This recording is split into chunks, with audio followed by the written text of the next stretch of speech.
बिस्मिल्लाहिर्रहमानिर्रहीम। Students, DAE के लिए लॉन्ग क्वेश्चंस की सीरीज़ के साथ आप देख रहे हैं एजुकेशनल चैनल KMCH। सब्जेक्ट है हमारा अप्लाइड फिज़िक्स, चैप्टर है हीट, और हमने आज के क्वेश्चन में ये प्रूव करना है कि gamma is equal to 3 alpha होता है।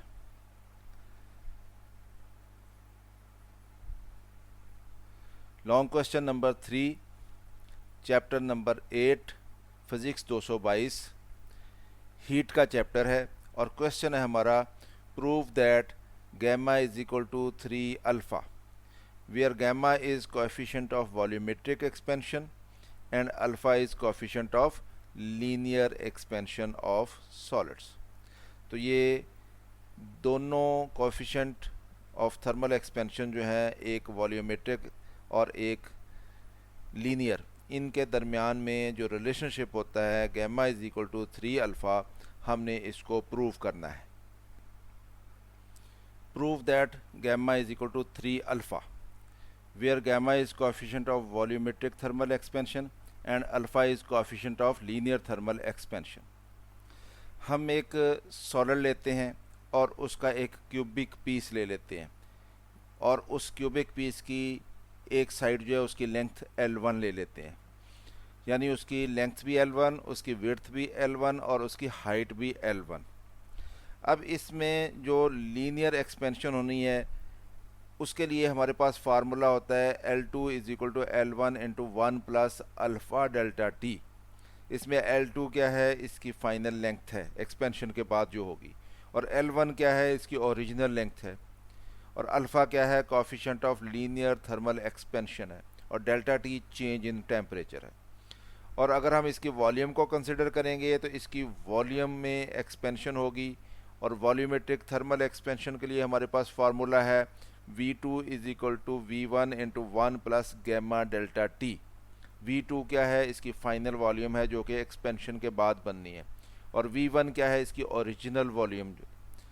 Gamma coefficient of volumetric thermal expansion है, और delta T change in temperature है। तो ये हमारे पास दो इक्वेशंस आ गई। इक्वेशन नंबर 1 जो है, जो कि लीनियर थर्मल एक्सपेंशन के लिए है, अगर हम इसका क्यूब ले लें तो हमारे पास ये चीज़ बनेगी।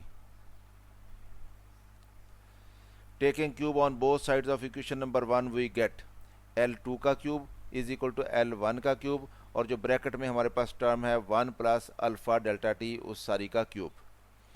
अब सेकंड स्टेप में हम ये जो ब्रैकेट में टर्म है इसका क्यूब खोलते हैं, तो इसका क्यूब क्या होगा, 1 का क्यूब आएगा और सेकंड टर्म का क्यूब आएगा, प्लस 3 इंटू फर्स्ट टर्म आएगी इंटू सेकंड टर्म आएगी into 1 plus alpha delta T आएगा, ये वाली टर्म।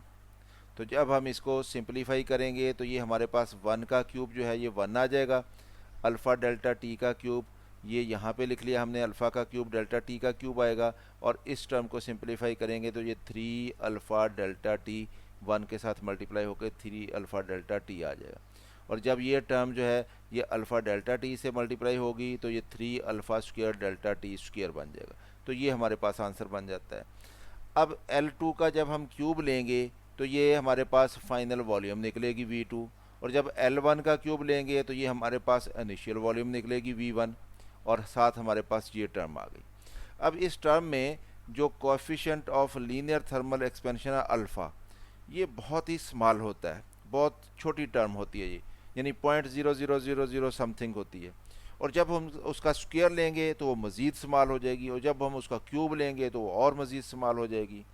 इसलिए ये अल्फ़ा इतनी स्मॉल टर्म है कि इसके स्क्वायर वाली टर्म और इसके क्यूब वाली टर्म जो है वो नेग्लिजिबल हो जाएगी, उसको हम निगलेक्ट कर सकते हैं। तो because alpha is very small, so terms containing its square and cube can be neglected. तो ये टर्म भी निगलेक्ट हो जाएगी, ये बहुत स्मॉल टर्म बनेगी, इसको हम इस सारी टर्म में ऐड करें ना करें कोई फ़र्क नहीं पड़ेगा। और ये टर्म भी बहुत स्मॉल हो जाएगी, इसको हम इस सारी टर्म में ऐड करें या ना करें इससे भी कोई फ़र्क नहीं पड़ेगा। तो हम सिर्फ यहाँ तक टर्म ले लेते हैं, ये कंसिडरेबल है। तो हमारे पास आ जाएगा V2 is equal to V1 into 1 plus 3 alpha delta T.